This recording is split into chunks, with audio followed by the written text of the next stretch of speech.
Every time I come back to this show, I am struck with a renewed appreciation for its depth. I'm quite familiar with Avatar: The Last Airbender, obviously. But the thing about great stories is that they get better the more you study them. As I continue to rewatch Avatar and ponder its themes, characters, and philosophy, I come to a fuller and fuller understanding of just how rich this show really is. One of the few repeated criticisms I've heard leveled at Avatar concerns its chief villain, Fire Lord Ozai. It is said that he is too basic, too pure evil, too boring.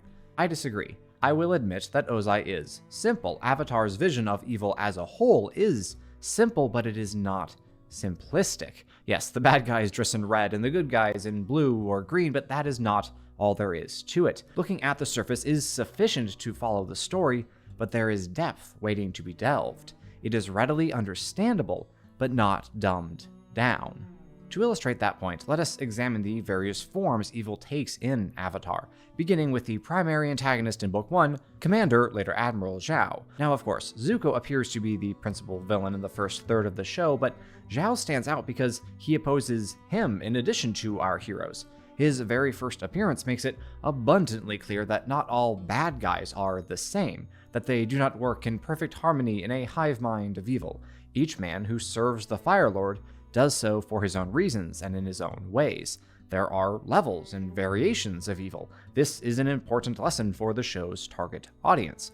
We need to be taught from a young age that people are complicated, that right and wrong are clear, but human beings rarely choose one or the other consistently. Being a villain does not mean you are despicable beyond reproach and utterly condemnable in every respect. Hence the triumphant Zuko restraining himself at the end of his Agni Kai with Zhao, rather than, killing a man in cold blood. But sometimes the bad guy is just really bad. Zhao's attempted attack on Zuko after the fight had ended is a perfect encapsulation of his character. He is a petty, prideful bully. There is nothing redeeming about him. All he cares about is his own advancement within the ranks of the Fire Nation Navy. Anyone who gets in his way will be shoved aside like so much garbage. When you have such a villain, you cannot and do not want to make him relatable to the audience, but you still must make him interesting. If he has no good moral qualities, he must be physically or mentally capable, or else he will be no more than a buffoon and a punchline. That would be simplistic. Zhao may be simple, but he's not stupid. As an antagonist, he's actually remarkably effective. If it weren't for Zuko, he would have delivered the Avatar to Ozai, and if it weren't for Iroh, he might very well have wiped out the Northern Water Tribe. What, did you think he was going to just leave the ocean spirit alive in that pool? Considering he was later drowned by that same spirit, I think not. And that moment is a perfect example of the moral depth in Avatar that kids might not notice, or at least could not articulate, but that very much matters. When Zuko stretches out his hand, Zhao chooses to ignore the lifeline and die with his dignity intact. All evil ultimately stems from pride, and pride insists upon itself, regardless of cost. That is obviously absurd, as we see here. Any child who realized what just happened would say that's silly, and yeah, evil is ridiculous and self-defeating. All of Zhao's ambition, all of his strategic brilliance and tactical genius are thrown out the window because he clung fast to his hubris rather than have an ounce of humility. He was a prodigy, a rapidly rising star who burnt out in a single conceited instant, only to be replaced in the very next episode by someone even more driven, even more skilled, even more prideful and perfectionist. Here's where I would play a clip of Azula saying almost isn't good enough, but Nickelodeon does not let you play any original audio from their shows in video essays, a fact I learned the hard way when they claimed my Iroh video as it was in the process of blowing up. So if the audio seems a bit out of sync in that video, that would be why. But yes, Azula is essentially a replacement for Admiral Zhao. She's just better than him. Better at being bad, that is. Zhao had to follow Zuko to find Aang? Pathetic. Azula tracked him by bison fur. Zhao almost destroyed an isolated tribe that posed virtually no threat to the Fire Nation? How quaint. Azula infiltrated and conquered the capital city of their greatest enemy. Zhao captured the Avatar? That's cute. Azula killed him. And then she gave her brother the credit just in case Aang had somehow survived and all that glory suddenly turned to shame. Zhao would never. His pride would forbid it. Azula has no such weakness. It's odd to say that about someone who is so obviously demanding of herself and others, but Azula isn't really a conceited person. Her pride is of a different nature. The adulation and admiration of others mean nothing to her. She doesn't care if anyone recognizes her talents because she is fully confident that her skill will speak for itself. If she is the best, and she will be the best, then she can lay claim to whatever she so desires. Obtaining perfection will grant her power. If she has power, she can control those around her. I love this natural evolution of villains between books 1 and 2. Where Zhao got his way by pulling rank, Azula goes a step further. When the captain of her ship is hesitant to follow orders due to the dangers posed by rock and tide, Azula does not merely remind him that she is a princess, but also punctuates her commands with a threat. Maybe you should worry less about the tides, who've already made up their mind about killing you, and more about me, who's still mulling it over. I know people like to make jokes about Avatar never saying the word kill, but Azula clearly has no problem with it, so I would argue that phenomenon is much more due to Aang's discomfort with the word than it is due to this being a kid's show. Anyway, this first scene of Azula's establishes her perfectly. She is ruthless, relentless, and lets nothing stand in her way. Ba Sing Se, the city that has stood strong against the Fire Nation for a century, falls in a few days once she gets a foothold inside the walls. Why? Because it was, secretly, a city run by those who took the power that they wanted. That's a game Azula can play, and she does. And she wins it, bringing down the walls, ushering in the Fire Nation armies, and eliminating the last two great obstacles to total victory. In all these efforts, however, she is alone. Despite standing at the head of a company of elite firebenders, then leading her friends in pursuit of the Avatar, then wresting control of the Dai Li away from Long Feng, Azula never earns anyone's loyalty. Oh, she needs everyone. Azula is not so prideful as to not realize the usefulness of others. She relies on Mei and Ty Lee in her pursuit of the Avatar. She could never have conquered Ba Sing Se without the backing of the Dai Li, and she counsels Zuko against fraternizing with a traitor, to wit, Uncle Iroh, lest he find himself once again cast out and thus no longer of use to her. But Azula never lets herself connect with them. She never loves anyone. Evil cannot love. Evil cannot will the good of another, cannot place a friend's, brother's, or daughter's needs above his own desires and whims. This is most exquisitely explored in 2 episodes, The Beach, and of course the finale. Well, 3, Boiling Rock too. In The Beach, we see how incapable Azula is when it comes to just being a teenager. Her life has been perpetually viewed through the lens of competition and domination, obsessions that preclude anything close to normal, healthy relationships. She knows this, and she accepts it. My own mother thought I was a monster. She was right, of course, but it still hurt. This is one of the only times Azula drops her defenses and admits to anything close to a weakness. Such is the power of the beach. Her pride is not easily wounded like Zhao's. It is made of iron and hardened against all attacks. So naturally, it is from within that her fortress must be destroyed. I am speaking, of course, of the betrayal at Boiling Rock, when Mei chooses love for Zuko over fear of Azula. In doing so, she opens a crack in Azula's previously impregnable self-confidence, which comes tumbling down in the finale as her mother's words expose the failure in her philosophy. Fear will ultimately fail. All the strength, perfection, and power in the world will fall short if loyalty and trust do not accompany them. Hence, all her banishments, including of the Dai Li agents, who she sends away despite their proclamation that they would never betray her. And, well, I kind of have to agree with Azula here. The Dai Li present another vision of evil that we cannot ignore if we are to do justice to this show's philosophy. These men, this apparently interchangeable collection of elite earthbenders, should be tightly bound to one another, should be highly loyal to each other.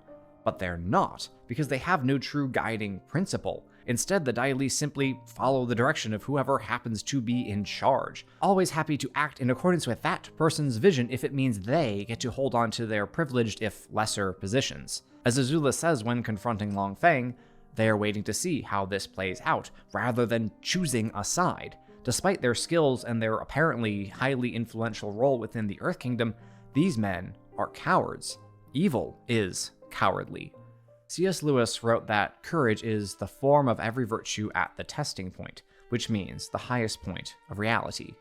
The virtuous man, he argues, will be honest, merciful, and chaste unconditionally, not merely when it is convenient or easy.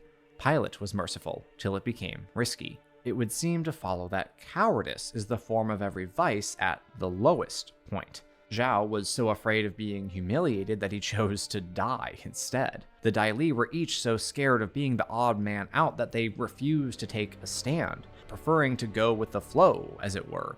Azula is so terrified of being betrayed that she abandons all those who helped her reach the seat she now holds. Lewis doesn't make this point exactly, but in that same chapter, letter 29 of the Screwtape Letters, in case you were wondering, he says this: "Cowardice, alone of all the vices, is purely painful. Horrible to anticipate, horrible to feel, horrible to remember. We have made men proud of most vices, but not of cowardice. The danger of inducing cowardice in our patients, therefore, is lest we produce real self-knowledge and self-loathing, with consequent repentance and humility." In case you weren't aware, Screwtape, the character who is writing these letters, is the name of an elder demon who serves as an advisor to a younger tempter who is trying to lead a human, or patient, to hell by various diabolical means. It is one of the most profound and unsettling books you could hope to read, and if you haven't, you should, especially considering you're watching a video about writing evil. Hard to do it better than the Screwtape Letters. Anyway, those lines about cowardice make me think of Azula standing in front of the mirror, seeing her mother and herself in the reflection.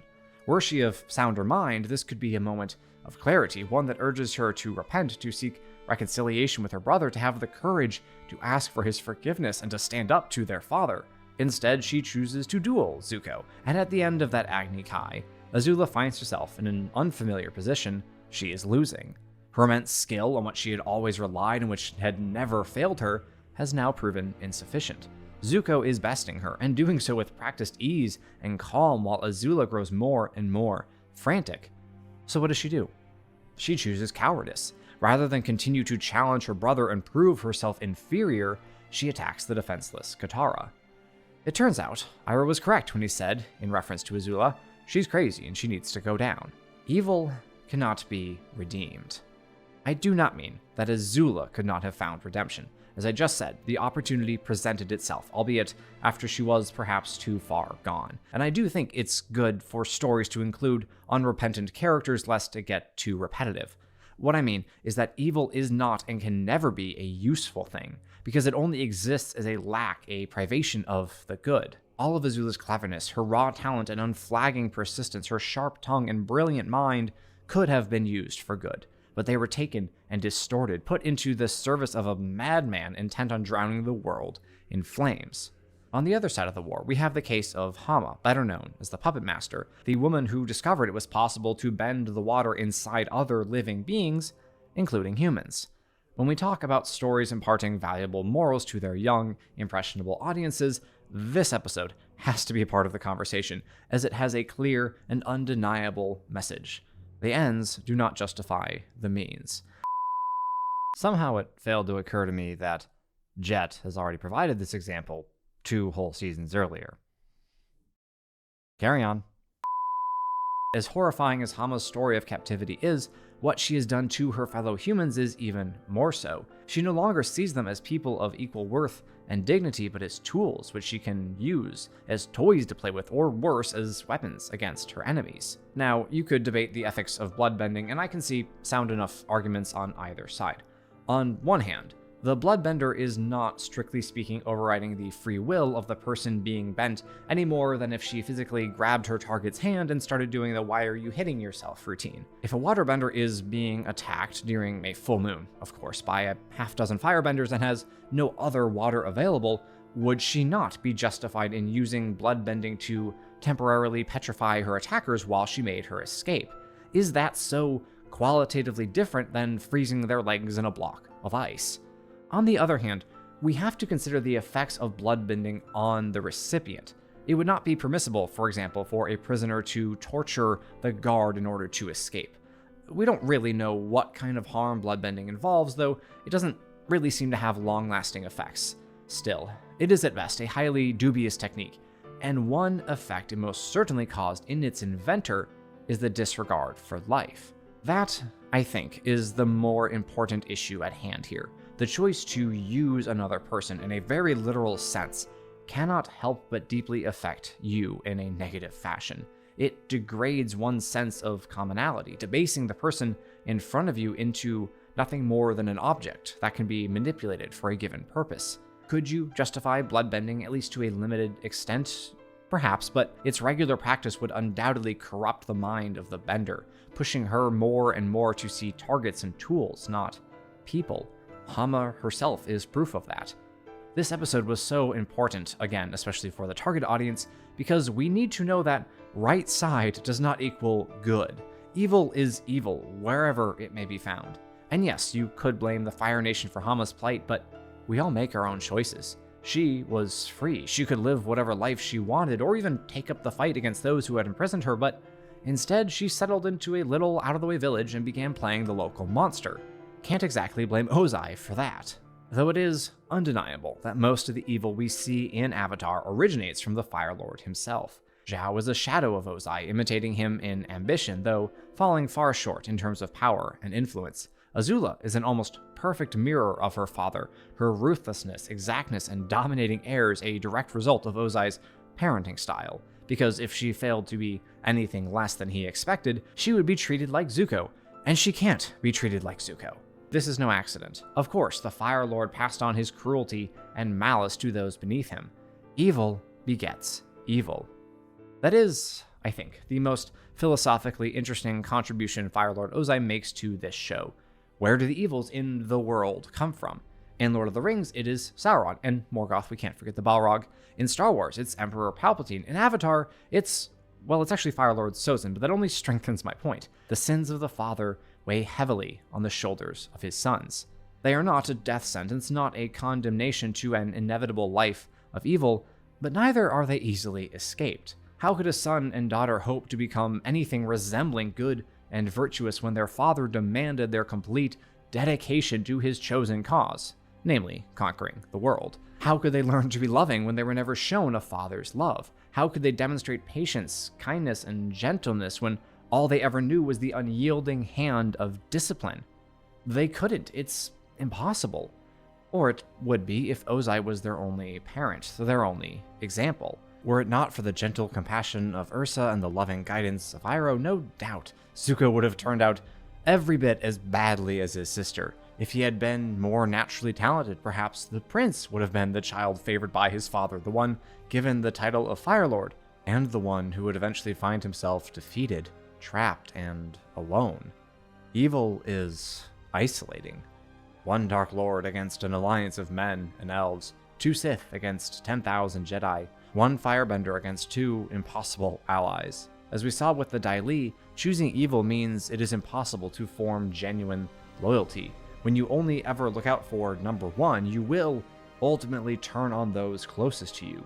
This phenomenon is not limited to fantasy, of course. Germany turned on Russia in 1941 and on Italy in 1943. Admittedly, that's a much more complex situation than the story at hand, but the principle remains the same.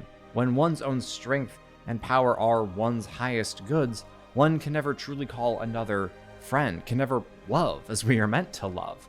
This is the truth Zuko discovers during his banishment and subsequent journey. He seeks to regain his honor, that is, his father's affection, but he discovers it to be hollow and worthless. Becoming the perfect prince, the son my father always wanted, did nothing to assuage the anguish within his soul, the guilt of his betrayal, and the sense that he still did not truly belong. Pursuing the Avatar was his only and ultimate goal for years, and once he had accomplished it, he expected to feel happy and fulfilled. He could never have anticipated feeling the exact opposite. And now that he does, he comes face to face with an undeniable reality. Evil is empty. The ironic thing is that those who choose evil, who choose themselves repeatedly and constantly, do not find themselves, do not become fulfilled or satisfied, but instead will realize, if they have the wherewithal to do so, that they have become hollow, that they have lost their humanity. The worlds of Cyberpunk 2077 and BioShock, which both feature technologies that allow people to perform extraordinary physical feats and become whoever and whatever they want to be, show us how men, given free use of such marvels, will inevitably become monsters. Bending is little different. Losing oneself in the wonder and power of fire will, in fact, cause one to be lost. identity is not meant to be founded on one's own skills or abilities. Those certainly matter, but they are secondary. Humans are social and relational. We are made and meant for each other. Ignoring that fundamental truth about existence is what landed Zhao here, and Azula here, and Ozai here. If you only ever care about yourself, then you are all that you will ever have. And there will come a day when you find yourself not enough. Your only hope is that day will not come too late. Mercifully for Zuko, it does not. The Avatar and the Fire Lord is one of the highest rated episodes in the show for a couple of reasons. First, fans love lore, and the story of Roku and Sozin's friendship and conflict takes up most of this chapter's runtime. Second, because this is the final tipping point in Zuko's character arc, in his journey between good and evil, which has formed the emotional backbone of the show. Yeah, sorry Aang, but Avatar really is more about Zuko than it is you. I could probably do a whole video about why we latch onto secondary characters when the central protagonist is going on the hero's journey, but not right now. The tale Iroh tells Zuko about his maternal great-grandfather and the friend who left him to die highlights this truth about good and evil. They are always at war within us, and we are the only ones capable of crowning the victor. That brings us to our final, ultimate, and highest truth that the show would impart upon its audience. Evil will lose. You may have heard it said, all that is necessary for the triumph of evil is for good men to do nothing. And I think that is largely true, but for a different reason than you might suspect. As we have seen, evil is empty, evil is cowardly, evil is nothing more than a privation of the good. In other words, evil is nothing. It has no form, no substance, no structure. It is mere chaos and entropy that flares up and flames out endlessly. To do evil is to do nothing, and doing nothing is doing evil. Avatar's story began when one person chose to save a life, uncertain of the consequences and dangers though she was. It ends with that person whom she saved making the same choice. You may not love how it was accomplished, and I certainly have my own issues with energy bending, but when it comes to how Avatar wrote good and evil, this moment makes perfect sense, because this is a choice evil could never make. The depraved man could never look at his enemy and see a life worth saving. Evil cannot fight for anything other than its own miserable emptiness, which is why it will, ultimately, finally, lose. Perhaps you think that sounds too idealistic, too simple. Well, as I said in the intro, good and evil are simple. That doesn't mean choosing between them is easy. Zuko's story shows in no uncertain terms that it is not, but it is simple. Rejecting selfish ambition and embracing filial love is as fundamental a guiding principle as one could imagine, and I dare say we need stories like this more now than ever. Avatar may write evil simply, but it clearly understands it on a deep and profound level, and the wisdom found in its themes and character journeys is truly timeless. Yes, it is aimed at kids, but who among us could not stand to be a little more childlike, a little more innocent, optimistic, and hopeful, a little more certain that good will triumph over evil? For more extended pondering on the simple nature of good and evil, check out my video on A Knight of the Seven Kingdoms. Thank you for watching, God bless, and I'll see you next time.